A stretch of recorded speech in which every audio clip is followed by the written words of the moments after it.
महादेवी वर्मा की कविता पंथ होने दो अपरिचित। आज इस कविता को हम समझेंगे और पढ़ेंगे।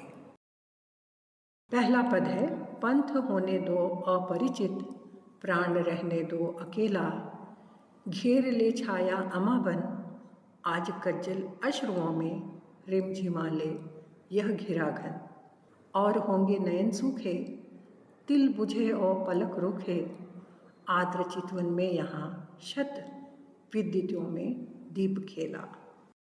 तो इसकी व्याख्या इस प्रकार है। हम देखते हैं इस कविता में दो पक्ष हैं।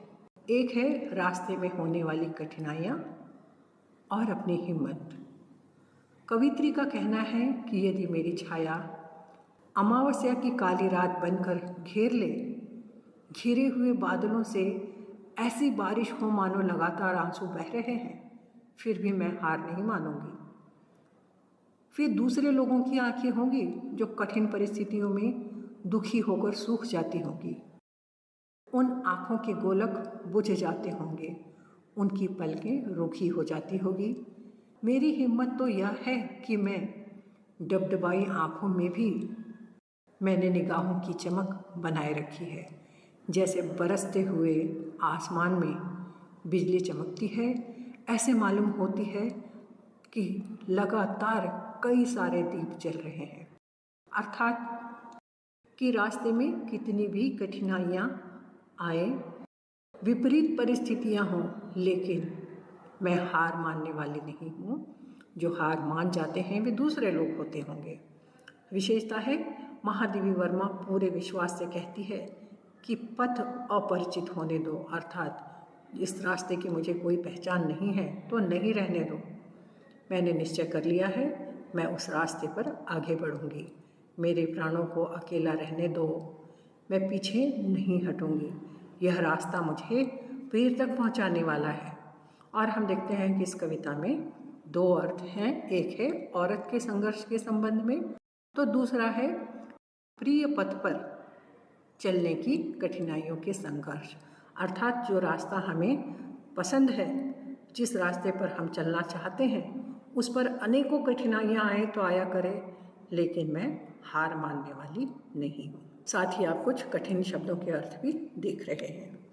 अगला पद है, अन्य होंगे चरण हारे और हैं जो लौट दे शूल को संकल्प सारे, दुख व्रति निर्माण उन्माद, यह अमरता नापते पद, बांध देंगे अंक संस्कृति से तिमिर में स्वर्ण बेला।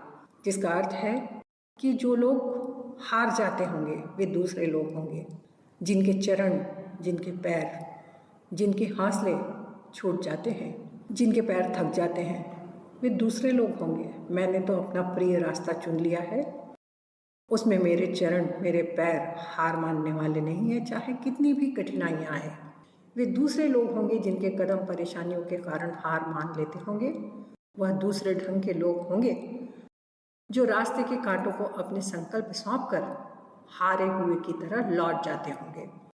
अर्थात प्रिय रास्ते पर जब हम चलते हैं तो अगर अनेक कठिनाइयाँ आती हैं, कांटे लगते हैं, तो कुछ लोग हार मान लेते हैं और जो निश्चय किया है वह वहीं पर छोड़ देते हैं कि इस रास्ते पर बहुत कठिनाइयाँ हैं, मैं नहीं चल पाऊँगा। लेकिन कवित्री कहती है कि मैं वैसी नहीं हूँ। मेरे पाँव अमृत की यात्रा कर रहे हैं, कि मेरे पैरों ने जो यात्रा शुरू की है वह तो मुझे अमर कर देगा, मेरे संकल्प को पूरा करने में मदद करेगा। और मेरे जो पैर हैं वो मृत्यु के डर से मुक्त हैं। मेरे पैरों को कोई डर नहीं है कि वे थक जाएंगे, नाकाम हो जाएंगे।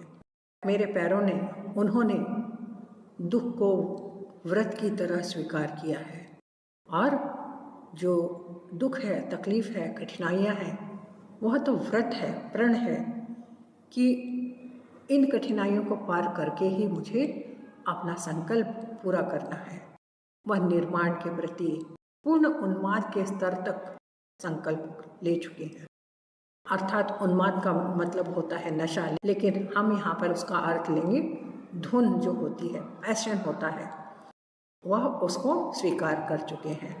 आशय यह है कि मैं हार नहीं मानूंगी, मेरे कदम सृष्टि की गोद में फैले हुए अंधेरे के बीच सुनहरा सवेरा उत्पन्न कर देंगी। और वो बोलती है कि मैंने तो निश्चय कर लिया है, मेरे पैरों ने संकल्प कर लिया है कि जो प्राप्त करना चाहते हैं उसके लिए वे पागलपन की हद तक पहुँचेंगे और पूरे संसार भर में जितना अंधेरा फैला है उस अंधेरे को वे उजाले में बदल देंगे। विशेषता है कि कठिन परिस्थितियों में संकल्प की रक्षा करने से ही मनचाही बात पूरी होती है। संकल्प के कारण ही संपूर्ण सृष्टि के अंधेरे को दूर किया जा सकता है। अगला पद है, दूसरी होगी कहानी शून्य में जिसके मिटे स्वर, धूले में खाई निशानी। आज जिस प्रलय पर विस्मित मैं लगाती चल रही नित्य, मोतियों की हाट और चिंगारियों का एक मेला। व्याख्या इस प्रकार है, पराजय की कहानी दूसरे ढंग की होगी, जहाँ संघर्ष करने वालों की आवाज़ शून्य में समाकर मिट गई होगी और उनकी प्रत्येक निशानी धूल में खो गई होगी। मगर मेरे साथ यह सब नहीं हो सकता। मैं मोतियों की हाट या दुकान और चिंगारियों का मेला लगा रही हूँ। आशय है कि मैं आंसुओं को क्रांति के रूप में ढाल देना चाहती हूँ। इसलिए आज इस बाजार और मेला को देखकर प्रलय भी विस्मित हो गया है। वह प्रलय जो मुझे मिटाने आया था, वह मेरी हिम्मत देखकर आश्चर्य से भर गया है। चिंगारियों से अर्थ है हिम्मत।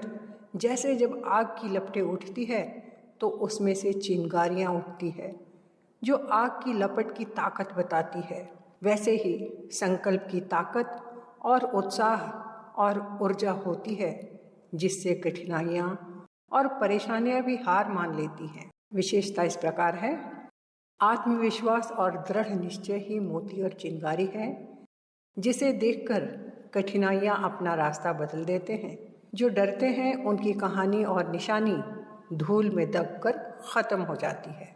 अगला पद है, हास का मधु दूत भेजो, रौश की भूभंगिमा, पतझर को चाहे सहे जो भेजो, ले मिलेगा उर अचंचल वेदना जल, स्वप्न शतदल जान लो वह मिलन एकाकी, विरह में है दुकेला, पंथ होने दो अपरिचित, प्राण रहने दो अकेला।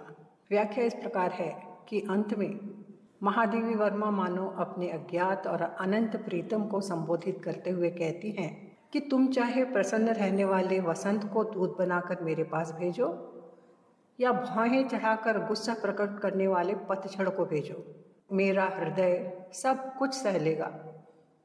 मेरा दिल स्थिर रहकर अचंचल रहकर अपने दुखों के आंसुओं को और कमल की तरह सुंदर सपनों को लेकर तुम्हें मिलेगा। एक बात है कि वह मिलन मुझे अकेला कर देगा, क्योंकि संघर्ष की जिन प्रेरणा ने मेरे व्यक्तित्व का निर्माण किया है उन सब की पूर्णाहुति इस मिलन में हो जाएगी। यह मिलन मेरे तुम्हारे द्वैत को समाप्त कर देगा। हमारे अस्तित्व व्यक्तित्व को आपस में घुला मिला लेने के समान है। इस तरह यह मिलन मुझे एकाकी हो जाने का एहसास कराएगा, जबकि विरह की स्थिति में मुझे एहसास है कि तुम भी हो और मैं भी हूँ। मेरे लिए मिलन में एकाकी हो जाने का भाव है और विरह में दोनों के अस्तित्ववान होने का भाव है। तो इसमें वे कहती हैं कि जो हम चाहते हैं वो मिल जाता है तो जीवन की आग समाप्त हो जाती है, प्रेरणा खत्म हो जाती है। इसलिए हम इसका अर्थ इस प्रकार ले सकते हैं कि एक इच्छा पूरी होते ही, एक उद्देश्य पूरा होते ही दूसरा उद्देश्य तुरंत निर्धारित कर लेना चाहिए। विशेषता है, संकल्प पूरा करने की राह में किसी बाधा का होना कोई मतलब नहीं रखता, लेकिन मिलन में अस्तित्व खो जाने की बात को कवि ने कहा है। तो इस प्रकार हम देखते हैं इस छोटी सी कविता की ससंदर्भ व्याख्या पूरी होती है। अब हम साथ ही अन्य पाठ्य सामग्री भी देख लेंगे। तो प्रश्न पत्र में आपको सबसे पहला प्रश्न आता है। प्रश्न 1, एक शब्द या वाक्य में उत्तर लिखिए। 10 × 1 = 10। एक अंक के लिए 10 प्रश्न दिए जाएंगे। 10 प्रश्नों के उत्तर एक शब्द वाक्यांश या वाक्य में लिखना है। अगर आपके उत्तर एक शब्द लिखने से पूरा होता है तो आपको वाक्य लिखने की आवश्यकता नहीं है। और साधारणतः पहले प्रश्न में ऐसे ही प्रश्न बनाए जाते हैं जिनके उत्तर केवल एक शब्द में होते हैं। तो यहाँ आप देख रहे हैं कि किस प्रकार से प्रश्न बनाए गए हैं और उनके उत्तर क्या हैं, और ये सभी संभावित प्रश्न हैं। इनके अतिरिक्त भी आपको परीक्षा में प्रश्न पूछे जा सकते हैं। यह केवल आपको अच्छी तरीके से समझ में आ जाए, इसके लिए यह प्रश्न बनाए गए हैं। तो आप देख रहे हैं कि उनके उत्तर किस प्रकार लिखना है। प्रश्न पत्र में दूसरा प्रश्न आता है, ससंदर्भ व्याख्या कीजिए। कोई दो 2 × 7 = 14। तो 4 में से 2 पदों की ससंदर्भ व्याख्या करना है। लेकिन यहाँ आपको इस बात का ध्यान रखना है कि प्रश्न 2 को 2 भागों में बांटा जाएगा। पहला मध्यकालीन या भक्तिकालीन कविता और दूसरा आधुनिक कविता। तो दोनों में से आपको एक एक प्रश्न करना है, ससंदर्भ व्याख्या करना है। जैसे कबीरदास के दोहे, रहीम के दोहे, मीराबाई के पद, तुलसीदास के दोहे, इस प्रकार, या बिहारी के दोहे, वृंद के दोहे, इस प्रकार मध्यकालीन कविता में से ससंदर्भ व्याख्या होगी। लेकिन दोनों की ही फॉर्मेट एक जैसा रहेगा। और यह बात आपको ध्यान रखना है कि दोनों भागों में से आपको एक एक पद की ससंदर्भ व्याख्या करना है। आप ऐसा नहीं कर सकते हैं कि मध्यकालीन कविता के दोनों ही पदों की व्याख्या कर दी जाए या आधुनिक कालीन कविता के दोनों ही पदों की व्याख्या कर दी जाए। ऐसे करने से आपके अंक कट जाएंगे। तो आपको इस बात का ध्यान रखना है कि दोनों में से एक एक किया जाए, लेकिन फॉर्मेट एक ही रहेगा, समान रहेगा। तो यहाँ आप फॉर्मेट भी देख रहे हैं। पहला पद होता है संकेत, जिसके लिए पहला पद का पहला शब्द बीच में डैश डैश करके अंतिम शब्द, जिससे यह अच्छी से समझ में आ जाए कि आप कौन से पद की व्याख्या कर रहे हैं। और उसके बाद आप देख रहे हैं स्क्रीन पर फॉर्मेट बना दिया गया है। अब हम आगे बढ़ते हैं प्रश्न 3 की ओर, जो होगा सारांश लिखकर विशेषताओं पर प्रकाश डालिए। कोई दो 15 × 2 = 30। तो यहाँ पर आपको कविता का नाम लिया जाएगा, जिसकी आपको सारांश लिखकर विशेषताएं लिखना होगी। या दूसरा प्रश्न आ सकता है कि किसी कविता का प्राकृतिक सौंदर्य लिखिए, या जो कविता है उसमें कोई वीरता की कविता है तो वीरता का सारांश लिखिए, या कविता के आधार पर किसी चीज की महिमा मंडन किया गया है तो महिमा का वर्णन कीजिए और उसकी विशेषताएं लिखिए। तो इसके लिए आपको 3 प्रश्न दिए जाएंगे। 3 में से किन्हीं 2 के उत्तर आपको लिखना होगा। तो आगे हम इसका फॉर्मेट देख लेते हैं कि सबसे पहला बिंदु होता है शीर्षक। जो शीर्षक आपको प्रश्न के आधार पर लिखना होगा कि जो भी कविता आपको सारांश के लिए लिखने के लिए पूछी गई है वैसा आप शीर्षक बनाएंगे। उसके बाद रचनाकार का संक्षिप्त परिचय लिखेंगे। तीसरा बिंदु होगा सारांश। तो पूरे चैप्टर का सम्मिलित विस्तार से सारांश लिखना होगा। इसके लिए आप जो ससंदर्भ व्याख्या में पदों की व्याख्या की गई है उसका सहायता लेकर सारांश बहुत आसानी से लिख सकते हैं। और विशेषता की हर पदों में हमने दी है कि क्या विशेषता है, वैसे ही संकलित रूप से आप उसकी विशेषता तैयार कर सकते हैं कि कवि क्या संदेश दे रहे हैं और उससे हमें क्या सीख मिलती है। तो यह हो गया तीसरा प्रश्न कि किस प्रकार से उसका उत्तर लिखा जाएगा। और अगर मैं यहाँ सारांश लिखूंगी सभी पदों को संकलित रूप से तो वीडियो अननेसेसरी लंबी हो जाएगी, क्योंकि सभी कुछ आपके लिए वीडियो के पहले भाग में उपलब्ध है। आगे हम चौथे प्रश्न की ओर बढ़ते हैं। टिप्पणी लिखिए कोई एक 6 × 1 = 6। कोई 2 शीर्षक दिए जाएंगे, 2 में से किसी एक पर आपको टिप्पणी लिखना है। तो यहाँ फॉर्मेट दिया गया है, किस प्रकार होगा। शीर्षक लिखेंगे कि आप 2 से शीर्षक में से प्रश्न में से कौन से शीर्षक की व्याख्या टिप्पणी लिख रहे हैं। शीर्षक हो जाएगा, आप शीर्षक का परिचय दिया जाएगा जिसमें आपको किताब का, चैप्टर का और रचनाकार का नाम लिखना होगा। और अगला बिंदु होगा टिप्पणी या शॉर्ट नोट। तो आपको 6 मार्क्स के लिए लिखना होगा मुख्य मुख्य बातें। कई बार ऐसे भी शीर्षक दे दिए जाते हैं जिसमें बहुत कुछ लिखने के लिए हमारे पास मटेरियल होता है, लेकिन हमें यहाँ इस बात का ध्यान देना होता है कि 6 अंक के लिए ही है, तो हमें 2 पेज 2.5 पेज भर भर के लिखने की आवश्यकता नहीं है, क्योंकि ये प्रश्न ही सिर्फ 6 मार्क्स के लिए। आप कितना भी लिख देंगे तो 6 से ज़्यादा आपको नहीं मिलेंगे, तो इस बात का हमें ध्यान रखना है।